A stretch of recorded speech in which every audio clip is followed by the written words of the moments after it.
Iran உலகின் பழமையான நாகரிகங்கள்ல ஒன்றாகும். கடந்த 500 ஆண்டுகளா இந்த எல்லைகள்ல உலக வரைபடத்துல ஈரான் உள்ளது. மேலும் ஈரான் மோதாத எந்த வல்லரசும் உலகில் இல்ல. அவர்கள் ரோமானியர்கள், அரேபியர்கள், மங்கோலியர்கள், துருக்கியர்கள், ரஷ்யர்கள் அல்லது பிரிட்டனாக இருந்தாலும் சரி, ஒவ்வொரு வல்லரசும் ஈரானை கைப்பற்ற முயற்சித்தன. இதற்கு ஒரு முக்கிய காரணம் ஈரான் உலகின் குறுக்கு வழியில் இருப்பதுதான். ஐரோப்பா, ஆப்பிரிக்கா மற்றும் ஆசியா ஆகிய 3 கண்டங்களை இணைக்கும் நாடு இது. இன்றைய ஈரான் 7 நாடுகளுடன் எல்லையை பகிர்ந்து கொள்கிறது. கிழக்கு பகுதியில பாகிஸ்தான், ஆப்கானிஸ்தான் மற்றும் துர்க்மெனிஸ்தான் மற்றும் மேற்கு பகுதியில ஈராக், துருக்கி, ஆர்மீனியா மற்றும் அஜர்பைஜான் உள்ளன. ஈரானுக்கு 3 கடல்களுக்கும் அணுகல் உள்ளது. இது வடக்கே காஸ்பியன் கடலாலும் தெற்கே பாரசீக வளைகுடா மற்றும் ஓமன் வளைகுடாவாலும் சூழப்பட்டுள்ளது. ஈரானின் தெற்கு பகுதியில உலகின் மிக முக்கியமான மற்றும் ஆபத்தான புள்ளியாகும். இது ஆர்முஸ் ஜலசந்தி என்று அழைக்கப்படுகிறது. உலகின் எண்ணெய் மற்றும் எரிவாயு விநியோகத்துல 20% இந்த இடத்தின் வழியாகத்தான் செல்கிறது. ஆர்முஸ் நீரிணைக்கு அருகில் உள்ள இந்த 7 தீவுகளும் 1970 முதல் ஈரானின் கட்டுப்பாட்டில் உள்ளது. இருப்பினும் இதற்கு முன்பு இவை ஐக்கிய அரபு அமீரகத்தால கட்டுப்படுத்தப்பட்டன. இதே போல காஸ்பியன் கடல்ல உள்ள இந்த ஆஷ்ரா தினத்தீவும் ஈரானின் கட்டுப்பாட்டில் உள்ளது. கடந்த 40 ஆண்டுகளா ஈரான் மேற்கத்திய உலகிற்கு தலைவலியா இருந்து வருது. ஆனா இவ்வளவு சக்தி வாய்ந்த படைகளும் பொருளாதாரங்களும் இருந்த போதிலும் எந்த மேற்கத்திய நாடும் ஈரானை தாக்கி கைப்பற்ற முடியவில்லை என்பதற்கான காரணம் என்ன? ஈரான் மீது நேரடி தாக்குதல் நடத்துவது பெரும் பின்னடைவை ஏற்படுத்தும் என்பது அனைத்து நாடுகளுக்கும் தெரியும். வேறு பல காரணங்களுடன் அதன் புவியியலும் ஈரானை வெல்ல முடியாததாக மாற்றுவதில் பெரும் பங்கு வகிக்கிறது. உண்மையை சொல்ல போனா இன்னைக்கு நாம பார்க்க போற இந்த வீடியோவில் ஈரானுடைய வரலாறு மற்றும் அதனுடைய புவியியல், அதே போல அதனுடைய மறைமுக போர்கள் அந்த நாட்டை எப்படி சக்தி வாய்ந்ததாக மாற்றியது, இது போன்ற அனைத்தையும் பற்றி தான் இந்த வீடியோவில் விரிவா பார்க்க இருக்கிறோம். வாங்க வீடியோக்குள்ள போலாம்.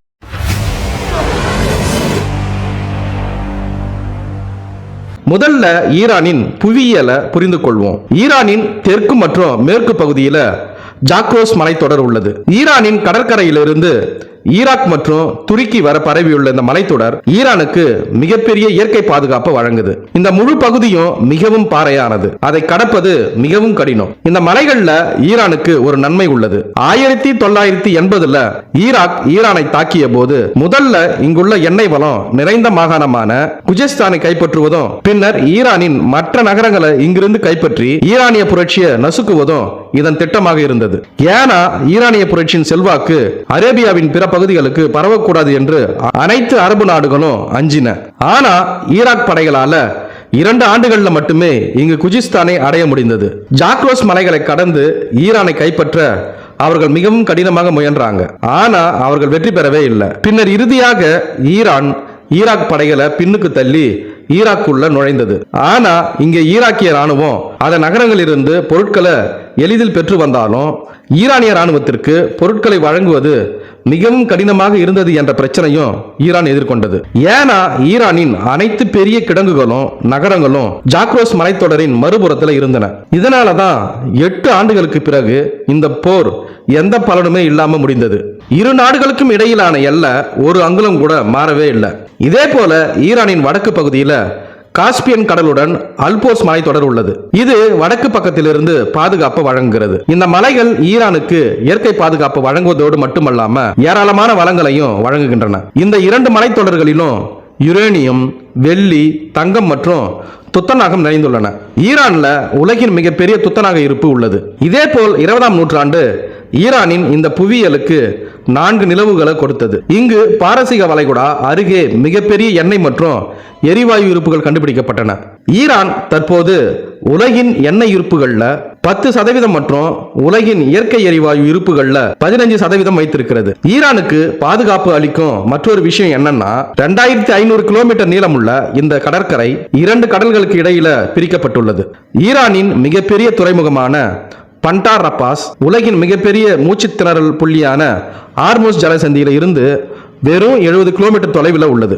மேலும் இந்த புள்ளி இன்று ஈரானின் மிகப்பெரிய புவிசார் அரசியல் செல்வாக்காக மாறியிருக்கு.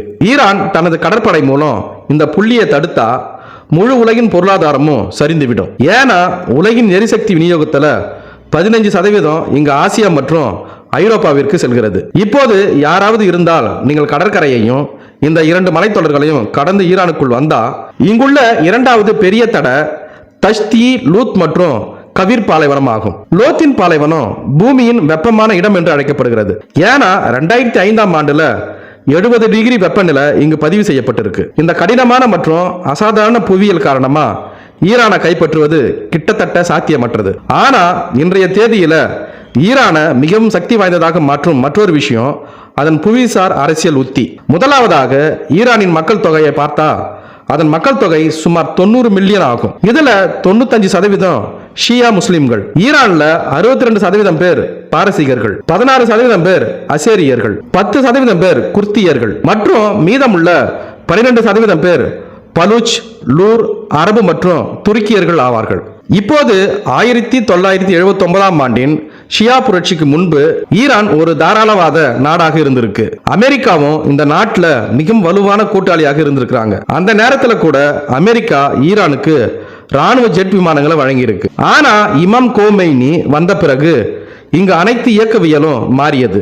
1979க்கு முன்பு ஈரானுக்கும் இஸ்ரேலுக்கும் இடையே நல்ல உறவு இருந்தது என்பதை நீங்கள் அறிந்து ஆச்சரியப்படுவீங்க. உண்மையில 1948ல் இஸ்ரேலை ஏற்றுக்கொண்ட இரண்டாவது பெரிய முஸ்லிம் பெரும்பான்மை நாடாக ஈரான் இருந்தது.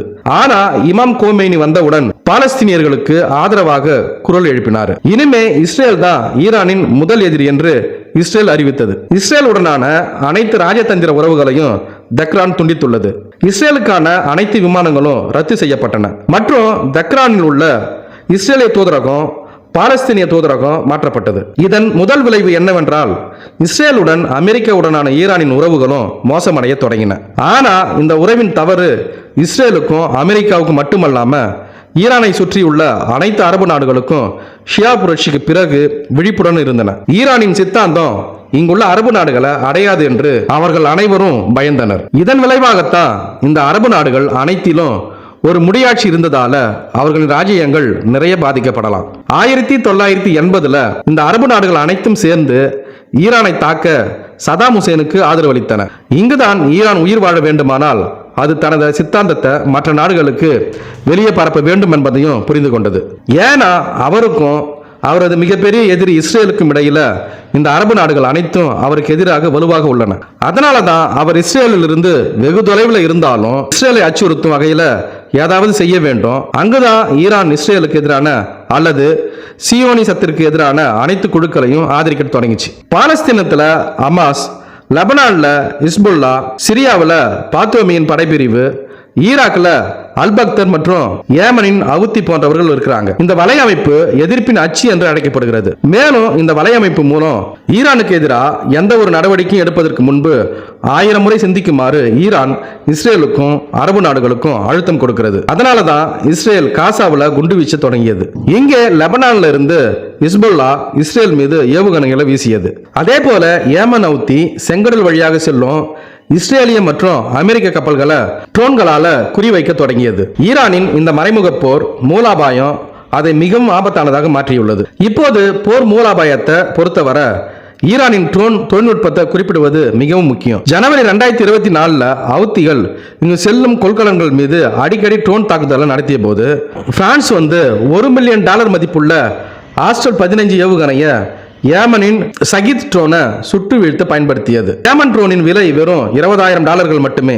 ஈரான் இந்த ட்ரோன்களை ஏமன் அவுத்திகளுக்கு வழங்கி வருகிறது. மேலும் இந்த ட்ரோன்கள் மிகவும் பிரபலமாக இருப்பதால ரஷ்யா அதே ஈரானிய ட்ரோன்களை உக்ரைனுக்கு எதிராக பயன்படுத்துகிறது. அமெரிக்கா மத்திய கட்டளையின் 2022 அறிக்கையின்படி ஈரான் முழு மத்திய கிழக்கிலும் மிகவும் நவீன பாலிஸ்டிக் ஏவுகணைகளை கொண்டுள்ளது. ஈரானின் ஏவுகணைகள் அனைத்தும் 2000 கிலோமீட்டர் வரை இலக்கை தாக்கும் திறன் கொண்டவை. எனவே சுருக்கமா ஈரானின் புவியியல், அதன் மறைமுக மூலோபாயம் மற்றும் ட்ரோன் தொழில்நுட்பத்தை பார்த்தா ஈரான் மீது மேற்கத்திய உலகம் பொருளாதார தடைகளை விதித்த போதிலும் அதன் பொருளாதாரம் உத்தியோகபூர்வ அடிப்படையில் மிகவும் சிறியது.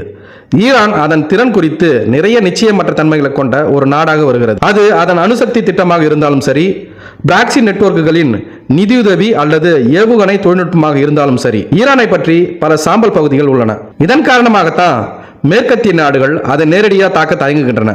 உலகினுடைய 2 மூச்சு திணறல் புள்ளிகளான ஆர்முஸ் ஜலசந்தி மற்றும் பாப்-எல் மண்டேப் ஆகியவை ஈரானின் இலக்கு வரம்புல உள்ளன என்ற இந்த ஒரு புள்ளியை நம்ம பார்த்தா இந்த விஷயம் அதற்கு மிகவும் சக்தி வாய்ந்த அந்நிய செலவாணியை தருகிறது. இப்போ ரஷ்யாவும் சீனாவும் அதிகாரப்பூர்வமற்ற முறையில் ஈரானை ஆதரிக்கின்றன. சமீபத்தில் ஹமாஸ் தலைவர் இஸ்மாயில் ஹெனியே ஈரான்ல படுகொலை செய்யப்பட்ட போது ரஷ்ய உளவுத்துறை மற்றும் ராணுவ தளபதிகள் ஈரானிய அதிகாரிகளை சந்தித்து அவர்கள் இஸ்ரேலுக்கு எதிராக பதிலடி கொடுத்ததால ஈரானை முழுமையாக ஆதரிப்பதாக பல உறுதிப்படுத்தப்படாத செய்திகள் வந்தன. தற்போது இஸ்மாயில் ஹனியே படுகொலை செய்யப்பட்ட பிறகு ஈரானின் உள்நாட்டு பாதுகாப்பு குறித்து பல கேள்விகள் எழும்புகின்றன. மேலும் உள்நாட்டில் ஏதோ தவறு இருப்பதாக தெரிகிறது. இதற்கு ஈரான் எப்போது எப்படி பதிலளிக்கும்? இஸ்ரேல் மற்றும் அமெரிக்காவின் பதிலடி தாக்குதலை ஈரான் தாங்க முடியுமா என்பதை காலம் மட்டுமே சொல்லும். இதே போல உலகில் நடக்கக்கூடிய பல்வேறு சுவாரஸ்யமான தகவல்களை புது செய்திகளை உடனுக்குடன் தெரிந்து கொள்ள